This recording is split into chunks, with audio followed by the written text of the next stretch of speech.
n'omukulu w'ekika kyaffe namugera Ketono yajjanga n'asulawo kati tumwagalira ddala.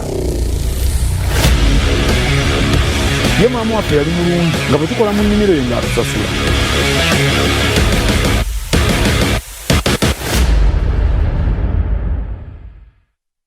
Kuza bazadde be baali balowooza nti bateekateeka munnaddiini agenda okulyowa emyoyo gy'abalala wabula gwe baali bakyagaliza ng'ate ye abala birala nnyo. Sappule buli lunaku n'essaala ezo ez'ekisinde oluusi n'amatendo ogamanyi amatendo aga Bikira Maria waliwo n'ag'abajulizi waliwo n'ag'omutima gwa Yezu buli lunaku. Ate mu mwezi ogwa Sappule nga nze nkuba akagoma ekyawo nga kikuŋŋaanira wano okusoma Sappule wano wetuli olwo akagoma akagoma akakereziya abantu ne bajja wano Sappule ng'ebeera wano buli lunaku. Eddiini ono twali kika nnyo kati ate taata wange omuto Father Musoke yali rekita w'e Bukalasa mu seminary kati wona busuduuti baabeeranga wano era ku lw'Essande baafumanga omumbo gw'emmere bwe guti tumanyi bafaaza bagenda kujja wano nga tebaalaze naye nga tumanyi bajja kujja era bafaaza wano nga tebavaawo wano. Bafaaza bannyo nga babeera wano abasiisita naki twakulira mu mbeera ya ddiini nnyo. Maama waffe yali siraba nk'omuntu ayagala Katonda nga maama wange kasookedde embaawo simulabanga.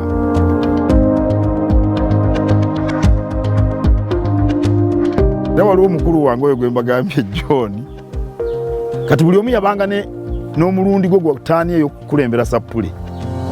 Kaakati oyo mukulu wange John bwe gwabanga omulundi gwe ng'asoma Mirembe Maria ojjudde ne mukisa Mirembe Maria ojjudde ne mukisa mu ddakiika 3 Sappule tugimaze nga taata asirise afukamidde. Kati Sappule nitugimalako n'amugamba giddemu ate oyatule buli mpeke ng'ekigambo nkiwulira.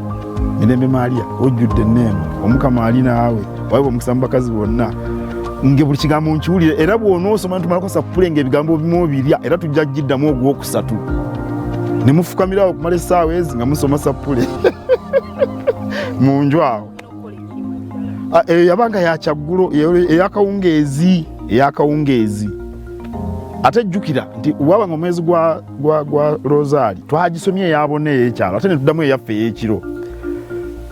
Kyali kika nnyo wano kyali kika nnyo.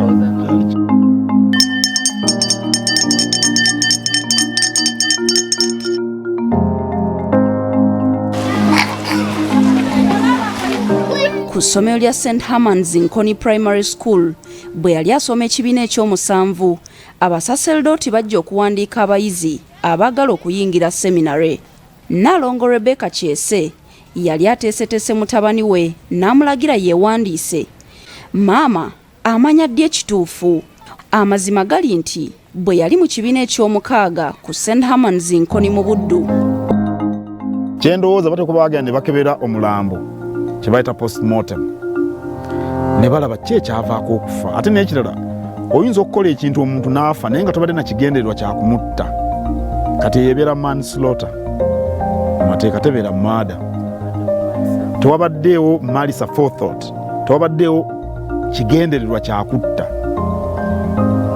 Mu mbeera ebanza n'omusiba omwezi bayinza okuba nga kkooti yalagira nti omwezi gwabadde ku limande oba biki ekibonerezo kimala yakola bubi okumusamba naye tiyalina bwe ndowooza.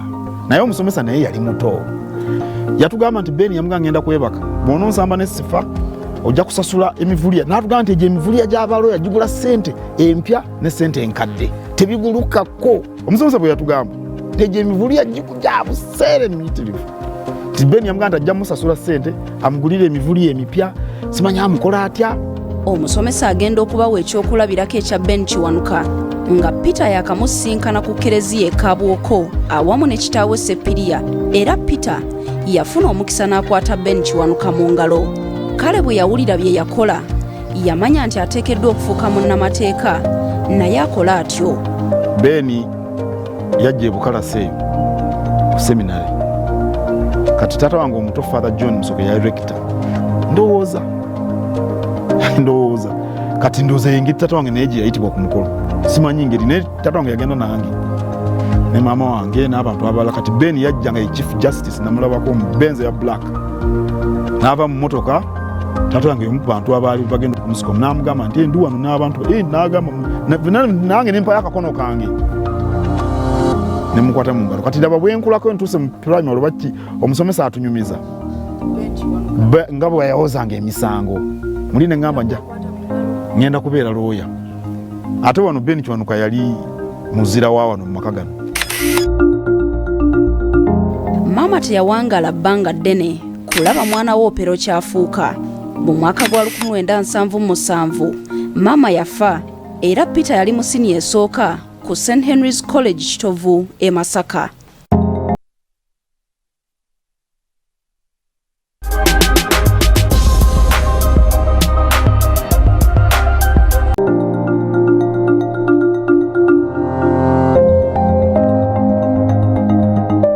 St Henry's College Kitovu yasooka kusula mu Dung Wing n'oluvannyuma n'agenda mu Labage Hall.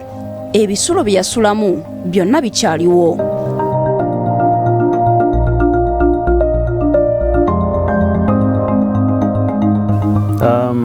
Mayiga Charles Peter we yabeerera wano saali headmaster wa wano.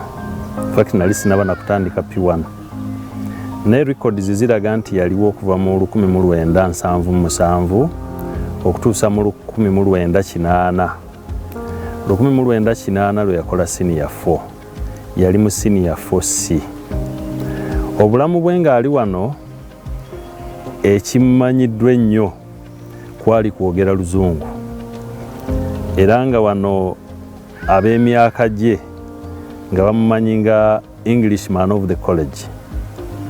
Yali ayagala nnyo ebintu bya debate ate era ne bw'otunuulira results ze mu senior 4 ndowooza y'omu ku baasinga kuba yafuna kamu mu Luzungu. Awo nno Oluzungu lwe ne kaakati seewuunya bw'aba ayogera ndabira ddala gye lwava ndowooza yava eno wansi nga ayogera nnyo Oluzungu. Ebintu bya debate ng'abibeeramu nnyo era nga kumpi yabikulira.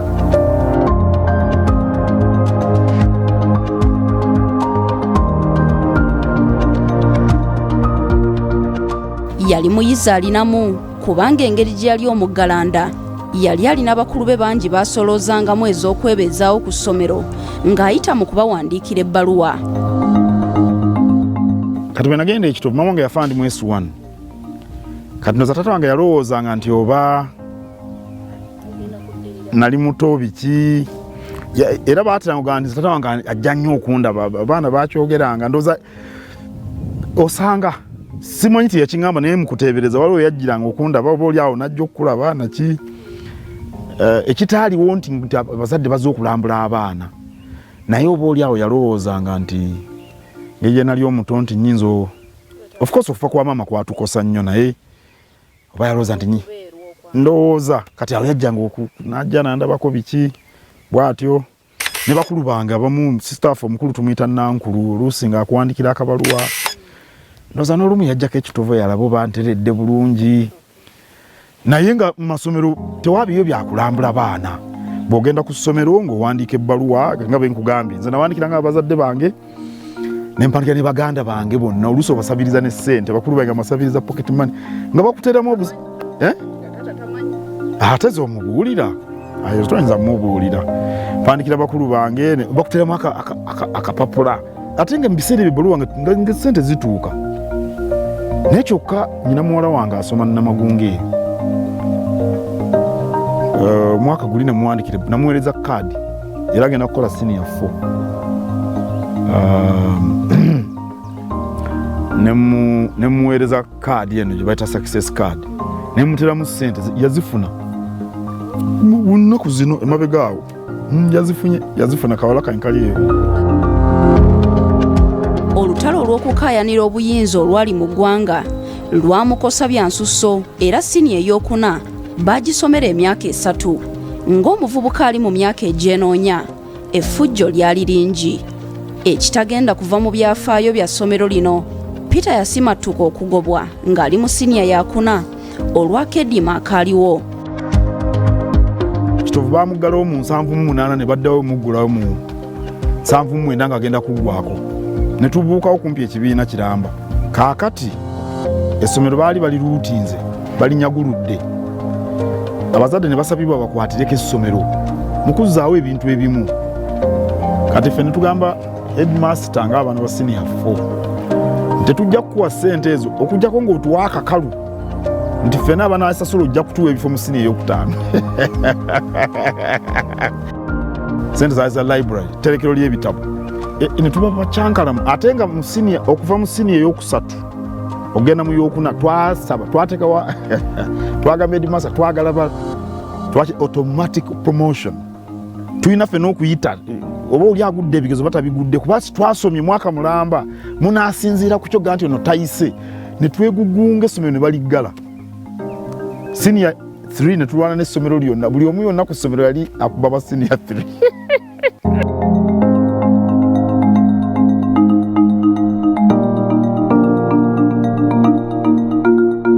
Okutukuba kakati nze mu kavuvuŋŋana akamasanyalaze gaali gavuddeko, abasomesa bajjanga n'abayizi buli mwana wa senior 3 gwe baasanga akyankalanya nga bamukwata.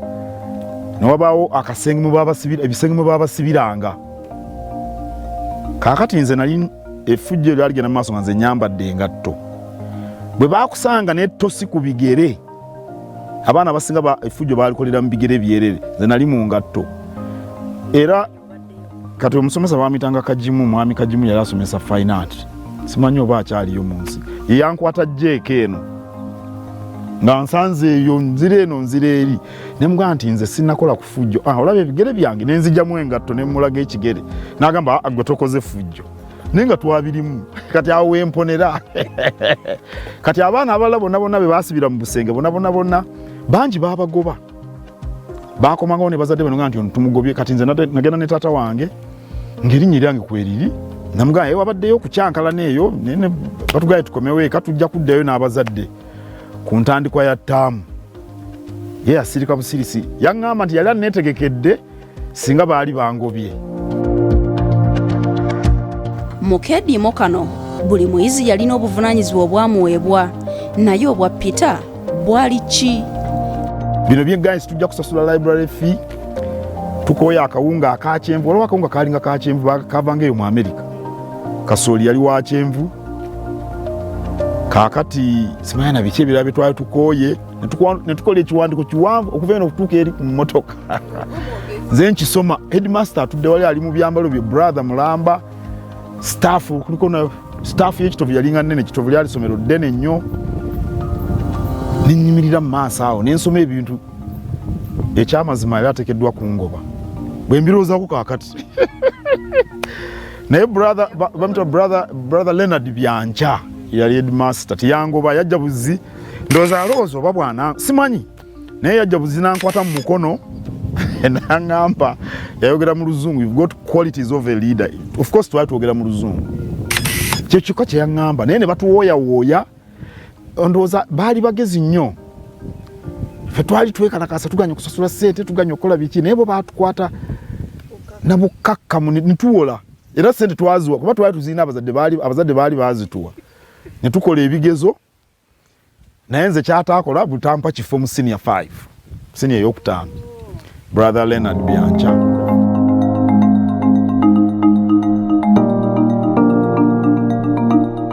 Ekiwandiiko ekyasomwa kyali kigenderera ki?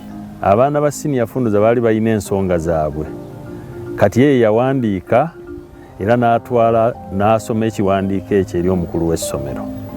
Ndowooza omukulu w'essomero yalowooza n'okulowooza nti oba ayagala kuleeta kwekalakaasa, naye nga si bwe kyali. Ndowooza obukulembeze bwe banne baamulaba nti engeri gy'ayogera ennyo Oluzungu yajja okusobola okugenda ewa brother master aweeyo ensonga zaabwe.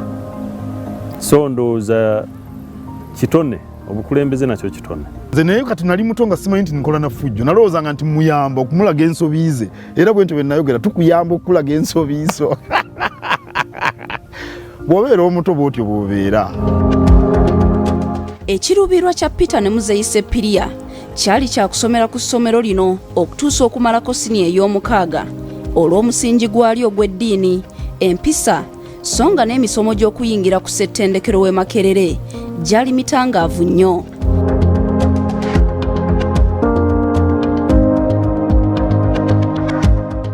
so no nali mpise ndoza nze nali owokusatu bwana nga 12 kakati n'atampa ate nga gye nali nsabye senior 5 ne bampa ekako ye empapula zange yaziweereza kako SS kati kako baali batandika butandi senior 5 teyaliyo baali ssomero balikoma ku senior ey'okuna ne nkomawo ne ngamba taata nze sigenda kusomera kako endo bwe namugamba sigenda kusomera kako nanga ogenda kukola kinimwa ngenze Kampala kufuna ssomero. Brother Leonard Byancha omukulu w'essomero obudde obwo yali tayinza kuddamu kwesembereza Peter mu ssomero lino. Peter ng'ayambibwako bakulu be Katonda yamubikkako akasubi n'afuna ekifo ku ssomero lya St Mary's College ekisubi. Tuukira wa mukulu wange Ase yali asula ku Diamond Trust mu flat yagenda kawungezi kunyiga ekidde nga nze ndi ku luggi n'akagugu kawungezi nasanga avudde okunyuka saa zaali nga 12 nanga ekikuleese nti njagala kifo bansindise kako nensigenda kusomera kako yabeeranga olwa balaza buli balaza ku makya brother Kafeero yajjanga aliko n'obumansuka n'avumirira abamenya amateeka g'essomero naki bwe yamala okwogera n'agamba no bonna bagenda kudda eka sabbiiti 2 bajja kudda ne bazadde baabwe n'asoma yiga 6A temwalimu mayiga tetwalinamu yiga naye mu senior 4 waliyo yiga 4A waliyo yiga 4A naye yagamba yiga 6A n'agamba bonna bensomye mujje ku ofiisi yange mbawa amabaluwa agabazzeeka kati mba ntambula okuva nga nti naye sinze yiga n'olwekyo ebbaluwa eyo sijja gikimayo kakati brother Byaruhanga okulawuna kuno yakukola mu ngeri ya kyama abaana baali tebateekeddwa kumanya ani yabaloopye naye waliwo abaana baamulaba nga atambula eyo mu ddoomu ffe ne tumanya nti brother Aloysius Byaruhanga ye yatuloopye naye ye amanyi nti yakikoze mu kyama. Mu masomero gonna ge yayitamu ekitayinza kwerabirwa lwe luzungu lwe yafuuwanga obuteddiza n'amaanyi ge yalina mu kukubaganya ebirowoozo oba debating. Ng'ayita mu debating abayizi baali buli omu ayagala kubeera ku ludda Peter lwaliko kubanga yali takkiriza kusemba era ng'afiirawo. Olw'oluzungu luno abayizi ku masomero gonna baali gwe beesiga okuboogerera naddala ku nsonga ezibaluma. Bino byonna gwali musingi ogumutuusa ku kiruubiirwa ekyava mu primary eky'okusoma amateeka. Bino bye tugenda okutuusaako mu kitundu ekyokusatu sabbiiti ejja.